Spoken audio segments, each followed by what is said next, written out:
안녕하세요. 신수필과 하태무의 책 읽어주는 여자 이런 네 번째 시간입니다. 광복절도 지나고 입추도 지나고 그리고 말복도 지났습니다. 그러니 이제 여름은 정말 막바지에 들어서고 우리는 가을을 맞아야 합니다. 오늘 소개해드릴 시인은 조영희 시인입니다. 진주여고를 졸업하고 인제대학 대학원을 졸업했습니다. 1993년에 시문학, 자유문학에 등단했습니다. 시 낭송가로도 일합니다. 통영공무문학회, 부산시문학회 회장을 영입했습니다. 보건진료소장을 역임한 그분은 시집, 바다 그 너머 하늘 끝 등 11권의 책을 내었습니다. 간호문학상, 낙동강문학상, 부산팬문학상, 부산시협상, 현대시인상 등을 수상했습니다. 그분의 시를 읽겠습니다.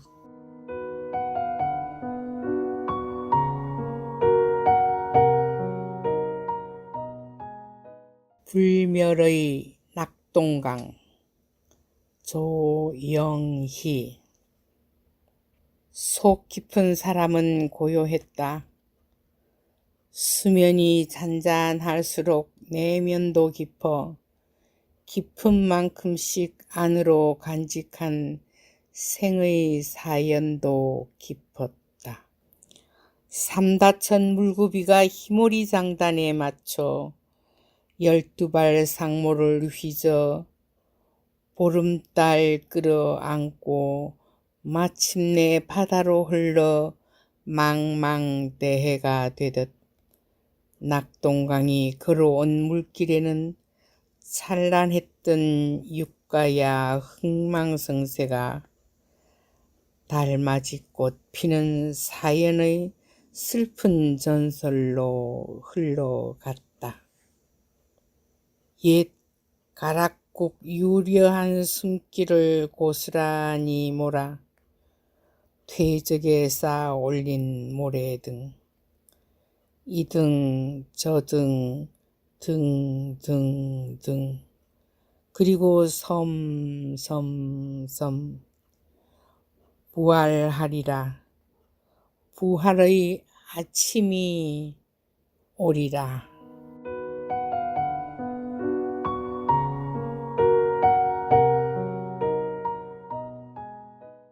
제 이야기는 남해 FM 91.9MHz 라디오와 남해 FM 스마트폰 전용 앱, 그리고 남해 FM 유튜브와 페이스북, 네이버 블로그 소리의 꿈을 통해서 매주 금요일 저녁 8시부터 30분간 진행됩니다.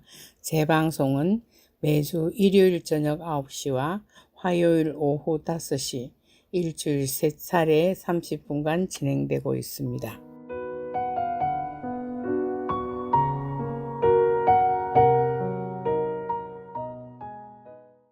이제 정수일 선생님과 함께한 대흥안령 실크로드 초원로 네 번째 시간입니다.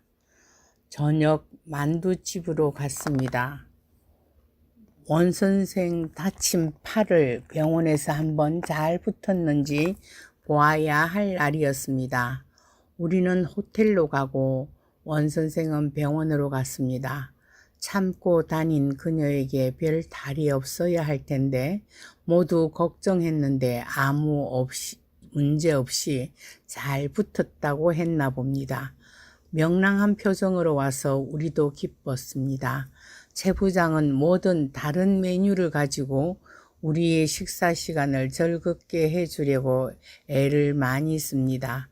전통 만두집으로 가볍게 먹여준다더니 나오는 것은 12가지도 넘는 만두들입니다. 그녀의 만두 이야기를 들으며 즐겁게 식사를 했습니다. 만두 이야기입니다. 혼인식 때 몽골에서는 만두를 준비한다고 합니다. 쓴맛, 매운맛, 단맛, 신맛, 짠맛 등 온갖 맛이 담긴 만두를 빚어놓고 신랑집에서 신부를 기다린다고 합니다. 인생에는 그리고 시집에는 그러한 삶의 희로애락을 다 겪어야 함을 의미하는 만두라고 합니다. 사람이 살아가는데 생기는 온갖 맛의 체험들을 미리 만두로 맛을 보라는 의미라고 합니다. 참으로 깊은 철학이 담긴 풍습입니다. 그런데 덜 익은 만두를 신부에게 먹으라고 주어놓고 그 만두 어떠니? 하고 물어본다고 합니다. 신부가 이거 센 거다, 덜 익었다 라고 말하기를 유도해서 생이라는 말, 즉 한자어로 날 생자, 아이를 낳겠다는 뜻의 말이 나오게 유도한다고 합니다. 혹시라도 아이를 낳지 않으면 어쩌나 하는 걱정에서 나온 풍습이라고 합니다. 그런 이야기를 들으면서 각 나라의 문화에 대한 이야기는 들어도 참 재미있는 이야기거리라는 생각을 했습니다. 다시 아침입니다. 아마도 가장 긴 하루가 아니었을까요? 그래서 길기만 했던 하루 일정을 시간대별로 운문 형식으로 적어봅니다.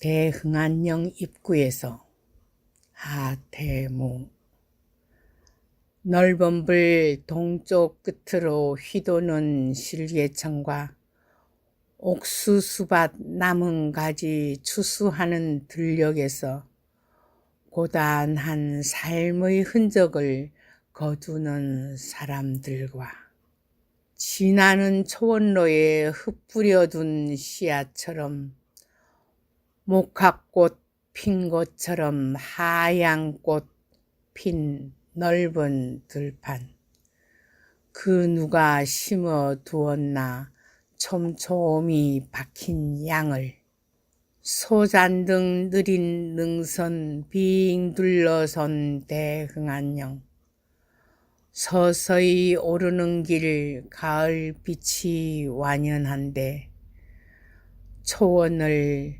누비던 민족 어디서 무얼 하나. 도한목으로 갔습니다. 식당 겸 여관에서 양고기를 먹었습니다.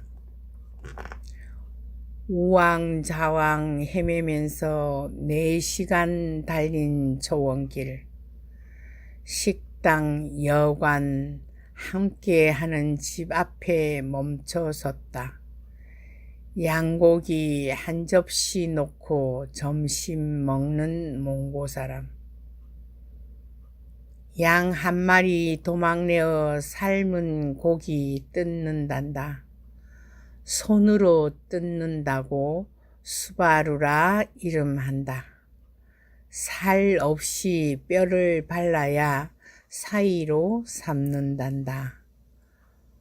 버섯볶음 계란 요리 수바루도 듬뿍 놓고 처음 먹는 요리 앞에 모두들 용감하다. 멀리서 싸온 김치도 입맛을 돋구는데 옆 건물 여관에는 아이 하나 눕혀놓고 애 끓는 부모 심정 밥도 팔고 근심도 팔고 오가는 인정 넘치는 부딪히는 술잔들.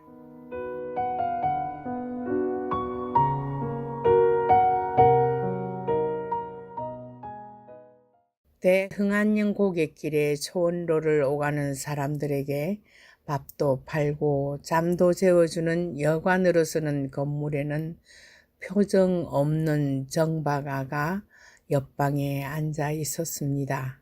궁금하여 문을 열어보려는데 주인집 남자가 문을 닫으며 슬픈 표정으로 보지 못하게 했습니다. 자식을 정박아로 둔 부모 얼마나 가슴이 아플지 상상이 갑니다.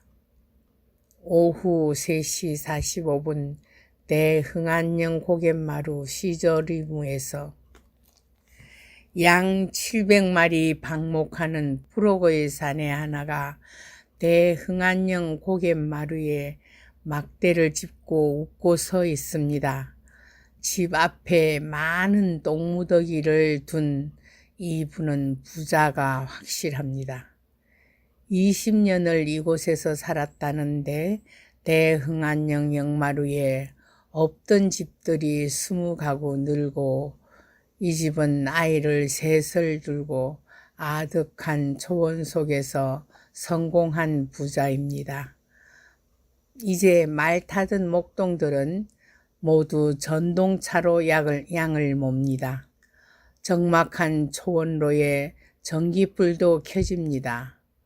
그런데 어디서 돈을 써보나요? 아무리 돈이 많아도 소용이 있을까요? 신라의 고분 같은 야특한 언덕들이 부드러운 갈빛으로 빛과 그늘을 드리웁니다. 그곳에서 한없이 달려보고 싶습니다. 뒹굴뒹굴 굴러보고도 싶습니다. 이곳은 만주를 먹은 일본군이 몽고까지 넘보려고 대흥안령을 넘어가다가 중일 전쟁이 일어난 곳입니다. 그 사건이 희망이 되어 우리도 조선 독립을 이루었다는 곳이었습니다. 4시 50분 노을에 대흥안령 고갯마루에 발갛게 해가 집니다. 초원로를 내달렸던 하루 해는 저무는데 아직도 길은 아득하고 갈 길은 멀고도 멉니다. 마른 풀 걷는 사람의 손길들이 바빠지고 빗긴 햇살을 받으면서 마른 풀은 쌓여갑니다. 지난한 삶의 높이가 수레 위에 제곡제곡 실리고 있습니다. 이제 그만 놓아야 좋을 미련과 집착들도 탐진치에 찌든 영혼들도 이젠 맑아야 하는 시간입니다. 저무는 저 고운 석양빛에다 훌훌 날려보내렵니다. 저녁 7시 파양 7년 부락에서 길을 묻습니다. 해는 져서 어두운데 갈 길은 너무 아득합니다. 초원로 중간에서 불빛을 보고 찾은 동네에 왔습니다. 파양 7년 부락이라 합니다. 차 하나 앞세워 놓고 안내를 부탁합니다. 그분은 먼저 싹을 받아야만 앞서겠다고 버팁니다. 우리들은 안내를 먼저 받고 나야 돈을 주겠다고 합니다. 못 믿을 인심 앞에서 가슴이 많이 아팠었습니다. 멀리서 보이는 불 등대 삼아 나아가야 합니다. 사위는 어두운데 하늘에 박힌 별, 북두성이 가깝게 와서 친구하자고 손을 내밉니다. 앞서 가던 차가 3시간을 지나서야 신장로가 나타납니다. 대흥안령 지나가는 일이 어찌 그리 쉽겠습니까? 추르르 떨어지는 별의 무사함을 빌었습니다. 밤 11시 30분 파음호석의 왕사전 식당에서 지도에도 없는 길을 얼마나 헤맸는지요. 그렇게 헤매다가 찾은 집에 문 닫은 식당 하나를 문을 두드려 밥 좀 주소 했습니다. 다 밤중에 들린 아늑한 식당에서요. 주인은 닭고기, 돼지고기, 양고기, 쇠고기, 탕, 이과두주도 내어놓고 술잔을 기울이며 이런 것이 추억일세. 온갖 일 나그네 길은 안 겪는 것이 없는 아름다운 행적이지. 졸리는 마른 잎에 산의 진미가 소용없습니다.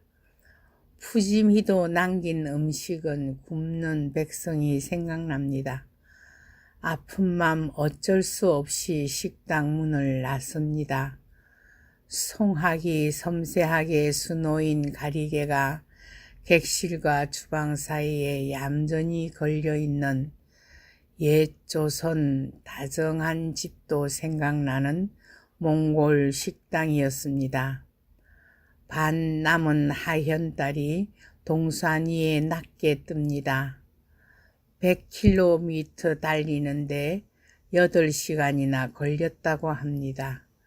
이 초원 그리워질 걸. 아마도 한 달 후면 우리가 얼마나 헤매었던 것인지, 지두 동무잼친으로 이렇게 해서라도 가야만 했었는지. KBS 탐사탄이 썼던 글을 인용해 봅니다. 탐사단은 고구려가 대흥안령 산맥을 넘어 지두로 진출했는지를 밝히기 위해 답사를 떠났습니다. 대흥안령 중턱마을 수목구에 도착하여 하루를 꼬박 달려도 산맥은 넓은 초원만을 보여줄 뿐이었습니다. 정상 또한 깎아지른 듯한 절벽이나 돌들이 가로막는 것이 아닌 드넓은 평지로 이루어진 특이한 지형이었습니다. 따라서 1300년 전 고구려의 기마 군단이 이 산맥을 넘는 것은 결코 불가능한 일이 아니었을 것입니다. 또한 예부터 지두우는 명마의 산지였고 말이 고구려 군사의 핵심이었던 만큼 지두우는 광개토 대왕에게 꼭 필요한 곳이었습니다. 그리고 초원의 길이 열려 있는 이곳은 고구려의 북진 정책에 있어서 굉장히 중요한 위치이기도 했습니다. 우리는 새벽 2시 30분 동우빈관에 도착했습니다. 아침 8시에 출발하여 무려 18시간 반 만에 동우잼친 옛 고구려의 최전방 도시에 왔습니다. 지두우는 5세기경 대흥안령 산맥에서 몽골 지방에 위치했던 유목국가입니다. 479년 고구려 장수왕 때 고구려와 유연의 분할 점령 시도가 있었습니다. 대흥안령, 그곳이 어디란 말입니까? 그냥 호트로 될 일이란 말입니까? 아무리 그래도 이름이 대흥안령인데 우리는 이 거대한 초원길, 지도에도 없던 길을 지난 것만 대견하여 18시간 걸린 고생길 같은 건 아무것도 아니었습니다. 대흥안령, 길고도 긴 초원로를 18시간이나 지나 산 넘고 물 건너고 마른 풀밭, 별밭도 지나 한밤중 옛 고구려 땅 지두로 들어갔습니다. 초대소, 흐린 불빛, 싸늘한 밤 공기가 졸음에 겨운 나그네들 정신이 번쩍 들게 합니다. 하룻밤 자는 여정에 탐사할 일이 무엇이 있을까요?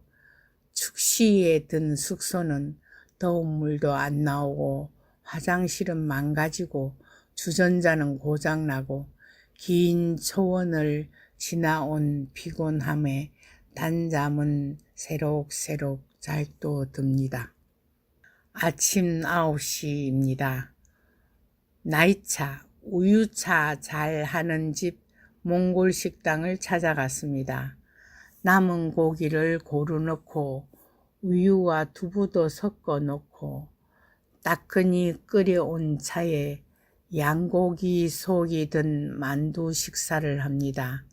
그릇 가득 차가 끓어오르고 구수한 냄새가 피어나도 토종잎 편견으로는 얼른 목에 못 삼키고 더운 물 한 컵만 들이키고 식당 문을 나섰습니다.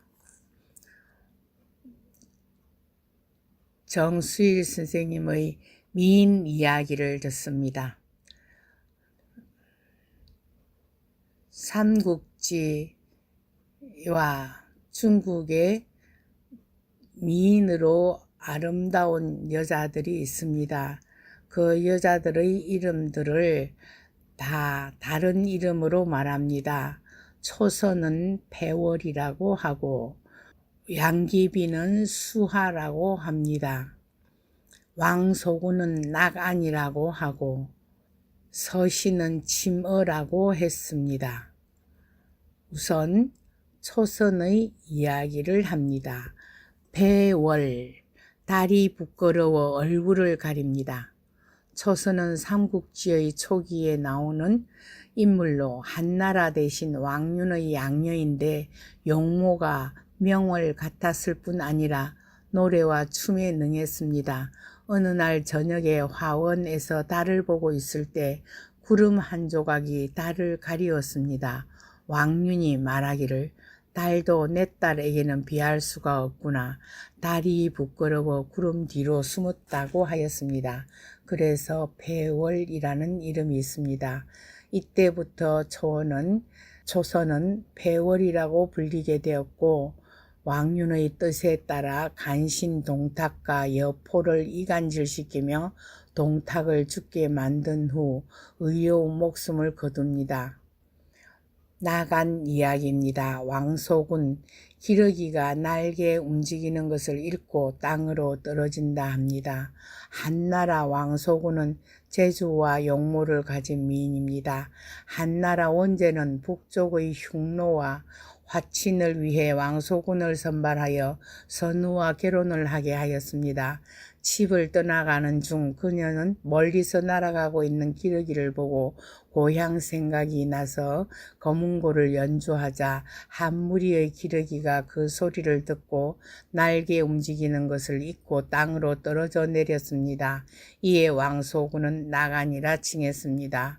수화, 양귀비, 꽃이 부끄러워 잎을 말아 올립니다. 당대 미녀 양옥하는 당명황에게 간택되어 입궁한 후 하루 종일 우울했습니다. 어느 날 그녀가 화원에 가서 꽃을 감상하며 우울함을 달래는데 무의식 중에 함수화를 건드렸습니다. 함수화는 바로 잎을 말아 올렸습니다. 당명황이 그녀의 꽃이 부끄럽게 하는 아름다움에 찬탄하고는 그녀를 절대가인 수하라고 이름 지었습니다. 침어 서시를 말합니다. 물고기가 헤엄치는 것을 잊어먹었습니다. 서시는 춘추 말기 월나라의 여인입니다. 어느 날 그녀는 강변에 있는데 맑고 투명한 강물이 그녀의 아름다운 모습을 비추었습니다. 수중의 물고기가 수영하는 것을 잊고 천천히 강바닥으로 가라앉았습니다. 그래서 서씨는 침어라는 칭호를 얻게 되었습니다. 서씨는 오나라 부차에게 패한 오랑구천의 충신 범녀가 보복을 위해 그녀에게 예능을 가르쳐서 호색가인 오왕 부차에게 바쳤습니다. 부차는 서씨의 미모에 사로잡혀 정치를 돌보지 않게 되어 마침내 월나라에 패망하였습니다.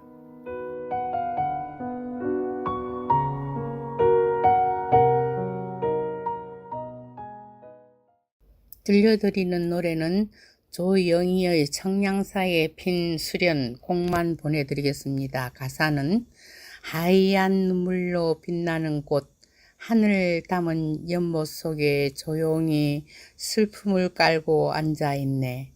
고고한 자태로 고통마저 빛나고 처절하게 지켜내는 격정의 세월, 맑고 영롱한 그대 지순의 미소.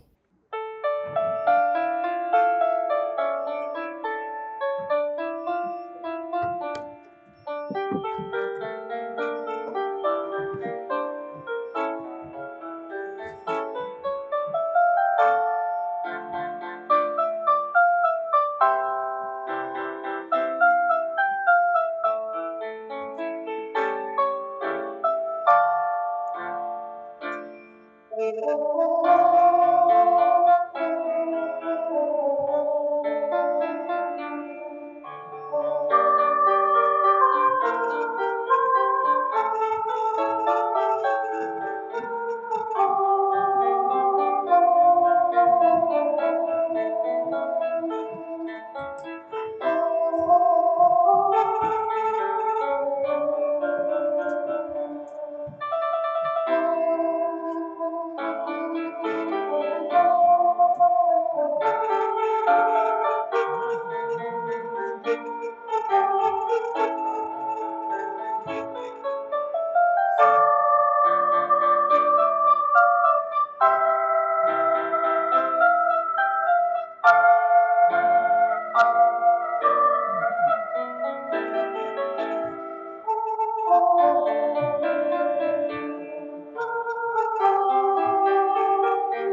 you.